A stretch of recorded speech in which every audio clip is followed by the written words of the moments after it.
Tęsime tiesioginę laidą Šiaulių krašto verslas. Štai po trumpos reklaminės pertraukėlės mes grįžtame toliau į mūsų pokalbį diskusiją ir kaip minėjau pirmoje laidos dalyje, pakalbėsime apie tai, kuogi gyvena studentai. Taigi, Gabrielė, kuo gyvena Šiaulių universiteto studentai?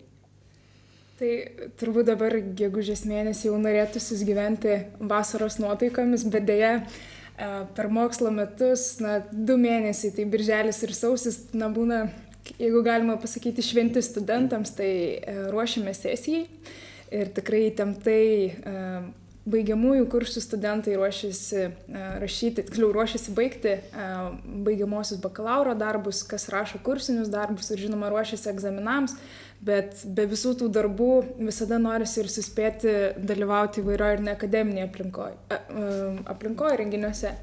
Tai ir praėjusią savaitę vykęs festivalis Pavasaris studentiškai, kur tarptautinis vyko ir teatrų festivalis, ir solistų konkursas, ir tarptautinė savaitė, kur buvo atvažiavę ir mūsų draugai iš įvairių užsienio šalių, tiek studentai, tiek dėstytojai. Ir vėlgi ir ši savaitė pilna renginių, tik skubėk suktis į paskaitas, biblioteką, vakare į renginį ir žinoma gyvenimas bendrabutyje ir kitur Šiauliuose. Tai mokytis laiko yra ar nėra? Kaip kada, dažnai tam lieka savaitgaliai ar vakarai, bet stengiasi suderinti tą laiką, žiūrėti ir pavyksta visada. Bet žinoma, būna ir tų situacijų, kada studentai, kaip sakoma, mokosi paskutinę naktį. Kokios didžiausios problemos, kokias matote jūs studentai, su kuo susidurėt labiausiai?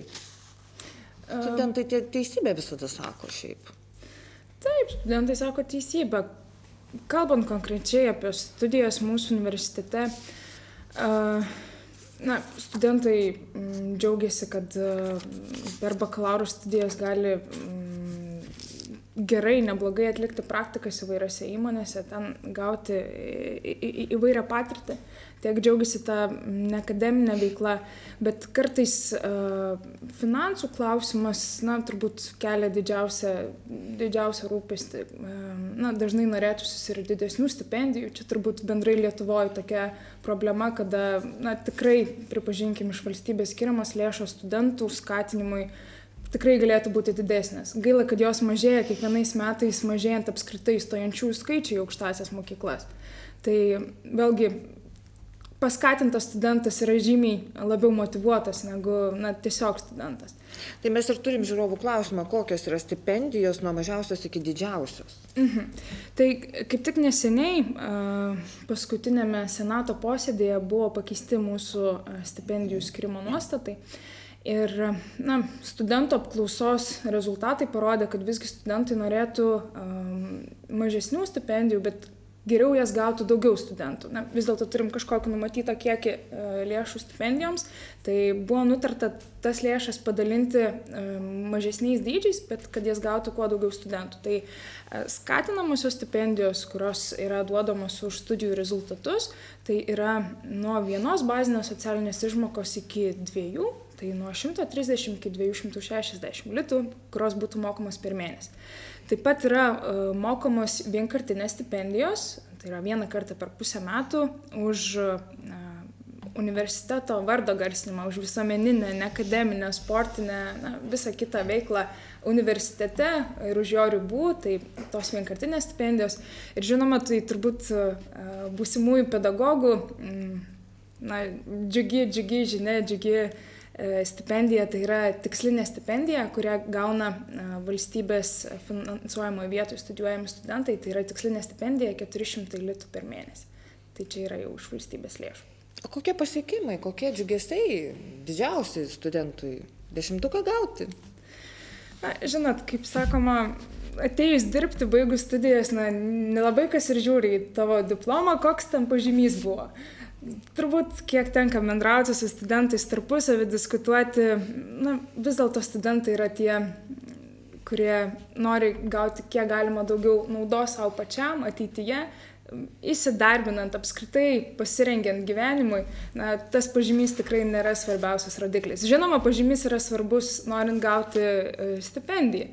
Tai vėlgi kartais tie dalykai nesueina, bet Dažnai pastebiu, kad mūsų universitete, tie studentai yra tokie atsidavę žmonės, kurie skiria laiką ir mokslui, ir studijoms, ir tuo pačiu veiklai įvairiose meno kolektyvuose, užsiemant sportinę veiklą, studentų atstovybėse, dalyvaujant įvairiose konkursuose, važinėjant į kitus miestus, taip pat važinėjant į mokyklas, bendraujant su moksleiviais, kuruojant atvykusius Erasmus studentus. O daug yra dirbančių studentų? Ar daug yra dirbančių studentų? Negalėčiau sakyti, kad daug, bet tikrai dalis jau nori pradėti tą savo gyvenimą ir kad neužkrauti tėvų, visi nori patys jau pradėti žengti pirmosius žingsnius, tai yra, kurie kelias valandas per dieną dirba. Negalėčiau sakyti, kad tai didelė dalis, bet taip yra dirbančių. Didžioji dalis dirbančių vėlgi yra ištęstinių studijų studentai, tai ten visi turbūt tokie ir yra.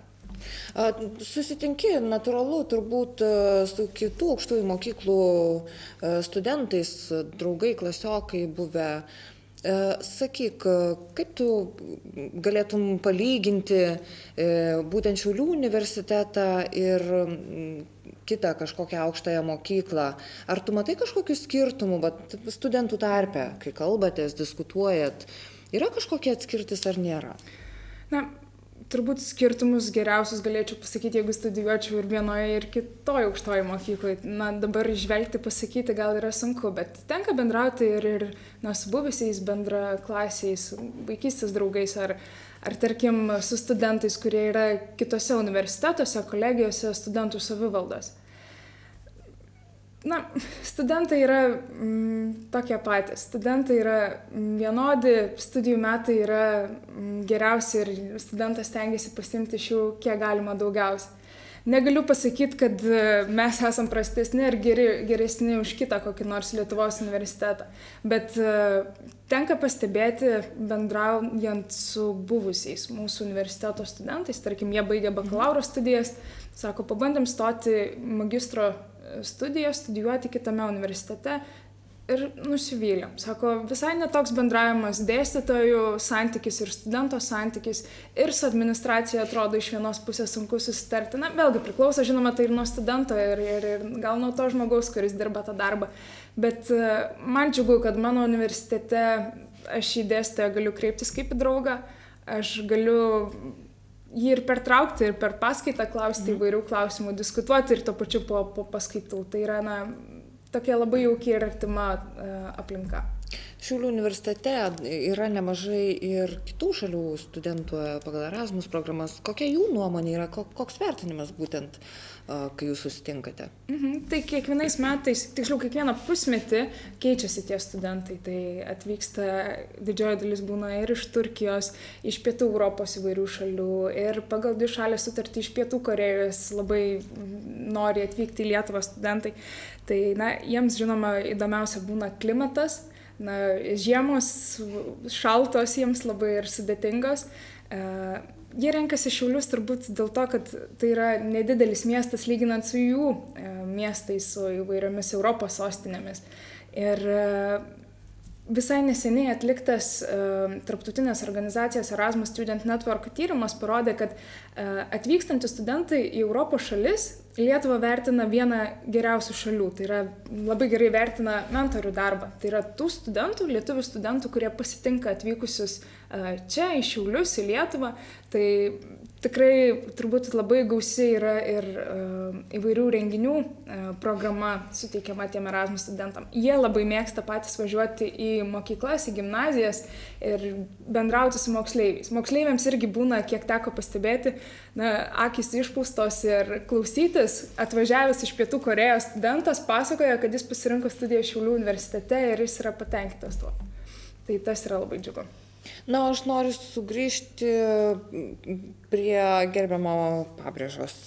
Sakykit, tai šiųmetinis priėmimas studentų turi kažkokių naujovių, bakalauro ar magistro studijų kažkokių tai tokių, ko nebuvo pernai, ko nebuvo užpernai? Apskritai, kiekvienais metais naujovių yra, bet iš esmės mes dabar jau kelinti metai nebeiname į studijų programų kiekybinį didinimą, nes manome, kad turėti apie 70 programų universitetų jau ir taip yra didžiulis įsipareigojimas. Mes dabar einame dviem kryptimis, lyg ir stambindami tas studijų programas ir suteikdami studentams galimybę studijuojant vieną programą gauti kokios nors kitos specialybės gretutinę kryptį ar specializaciją. Ir tai yra, tarkime, ieškant būsimo darbo labai paranku. Tarkim, sakime, studijuoja studentas matematiką ir jis greta gali rinktis informatikos arba ekonomikos specializaciją. Studijuoja edukologiją, gali greta rinkti šeimos vaiko teisių apsaugą, labai populiarią specializaciją. Tai va čia mes matome savo prasmę ir tų specializacijų, gretutinių krypčių mes kiekvienais metais teikime gana daug. Na ir svarbiausia naujiena yra ta, kad mes paskutiniais metais labai pradėjome diegti jungtinės studijų programas su kitais universitetais. Tai 2 diplomai? Tai yra vienas diplomas, bet su 2 universitetų rektorių parašais. Tai reiškia, kad studentas studijuoja ir viename universitete, ir kitame. Mes prieš kelis metus labai gražiai startavome su kineziterapijos programa su Klaipėdos universitetu Lietuvoje. Programa labai populiari. Ir praėjusiais metais pradėjome naują programą su Lenkijos Vroclavo universitetu, ekonomika ir darnus valdymas. Ir šiemet pradėsime dar 3 naujas studijų programas. Vieną bakalauro su Rezeknės universitetu socialinis darbas ir socialinė reabilitacija ir 2 magistrantūros studijų programas. Socialinis darbas su Ukrainos universitetu ir regionų plėtra ir valdymas su Pardubicės Čekijos universitetu. Ir čia mes matome didžiulę naudą, nes mūsų studentai pamatys pačius geriausius profesorius iš kitų universitetų. Žinoma, ir tų universitetų studentai taip pat atvažiavę į mūsų universitetą taip pat matys mūsų geriausius dėstytojus ir profesūrą. Ir apskritai mes tam tarptautiniam bendradarbiavimui skiriame didžiulį dėmesį. Gabrielė labai gražiai papasakojo, kaip jaučiasi užsienio studentai atvažiavę į Šiaulių universitetą. Bet mes labai aktyviai leidžiame savo studentus į kitus Europos universitetus. Kiekvienais metais po 140-150 studentų išvyksta į kitus universitetus. Beveik visi norintys gali pasinaudoti tą galimybę, pastudijuoti pusę metų ar metus kitame universitete. Ir man kaip studijų prorektoriui ypatingai malonu yra, kai didžioji dalis sugrįžusių mūsų studentų pasako, aha, įsitikinau, kad studijų kokybė Šiaulių universitete yra neprastesnė už tą, kurią mačiau kitame Europos universitete. Čia yra geras Šiaulių universitetų vertinimas. Na ką, labai gražus atsakymas. Ir iš tiesų mes turime klausimų, gal keletą klausimų žiūrovam vis tik atsakykim, kad ir trumpiau, kol dar turime laidos laiko. Ar yra galimybė Šiaulių universitete nuotoliniu būdu studijuoti? Gal čia gerbiamas, jeigu jūs galėtumėte atsakyti trumpai? Na, turim padalinį tokį naują informatikos, matematikos ir e-studijų institutą, kuris tikrai kompetentingai tą veiklą užsiema ir manau, kad šis sritis labai plėsis ir Šiaulių universitete. Turime atskirų modulių, kurie yra parengti ir Moodle sistema tikrai veikianti ir nuolat naudojama yra. Na, taip pat apie nuotolinę terpę galėčiau šnekėti ir truputėlį plačiau, nes YouTube kanale Šiaulių universiteto turime atvirų paskaitų parengę ciklą. Šiais metais pradėjom filmuoti paskaitas ir rodyti mokykloms, moksleiviams ir jaučiam susidomėjimą, kad mokytojai dalykininkai netgi savo pamokų metu išnaudoja tą naudingą laiką ir pasiklauso profesūros įdomių ir tikrai parengtų paskaitų. Manau, kad tas sritis perspektyvi ir dar joje tobulėsim, bet apie atskiras studijų programas, manau, tikrai mūsų žiniatinklyje universiteto tikrai galima surasti. Kitas žiūrovo klausimas. Jūsų nuomonė, ar pakankama mokymo bazė renkiant dailės dizaino specialybės specialistą? Mokestis už mokslą metams kainuoja apie 11 000 litų. Tai gal galėtumėte atsakyti apie tos mokesčius, iš tiesų jie pakankamai. Tai pirmoji dalis bazė turim tikrai gerą, nes mūsų menų fakultetas ir būtent tos dizaino krypties baze yra visi patenkinti, kurie studijuoja. Na, o kainų studijų tikrai kol kas yra negerai sureguliuotos, kadangi, tarkime, pigiausios studijos kainuoja 4 000 metams, socialiniai humanitariniai mokslai, o brangiausios 11 000. Tai mes manome, kad tai nėra gerai, bet dabar vyksta kaip tik svarstymas, kad žirklės būtų mažesnės. Mes manome, kad tai turėtų būti, tarkim, nuo 4 iki 7 ar 8. Tačiau Šiaulių universitete tie, kurie įstoja į menus ir negali gauti tos valstybės finansuojamos vietos ir to krepšelio, mes darome tikrai didžiulės nuolaidas ir niekas nemoka 11 000 litų.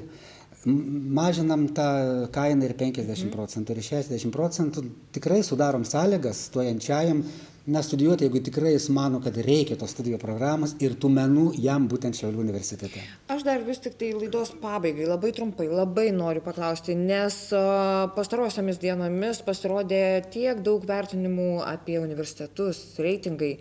Kokie tai reitingai, mes turime minutę laiko, ar sutilpsim kaip nors apibendrinant? Taip, nauji reitingai džiugina Šiaulių universitetą. Naujas žurnalas reitingavo geriausius 8 universitetus, o visi kiti buvo taškai be vietų. Tai mes esam tarp 8 geriausių universitetų. Tai džiugu yra, bet yra kelios sritys, kurios mus ypatingai džiugina. Tarptautiškumas, esame vieni iš lyderių Lietuvoje, ir ypatingai studentų nuomonė apie universitetą. Esame antri po Vytauto didžiojo universiteto. O į studentų nuomonę įeina, kaip Gabrielė minėjo, santykiai su dėstytojais, studijos, bazė ir ta postudijinė veikla. Kultūra, sportas, tai yra kas yra svarbiausia mūsų studentai. Na kągi, ačiū Jums už tokią gražų laidos apibendrinimą, už reitingus. Ačiū visiems laidos dalyviams už dalyvavimą. Ačiū televizijos žiūrovams už tai, kad skambinote, domėjotės ir žinoma žiūrėjote. Ir nepabėkite dar nuo ekrano. Mes atsisveikiname, tačiau dar pamatysite keletą nuomonių būtent Šiaulių universiteto studentų apie Šiaulių universitetą. Viso.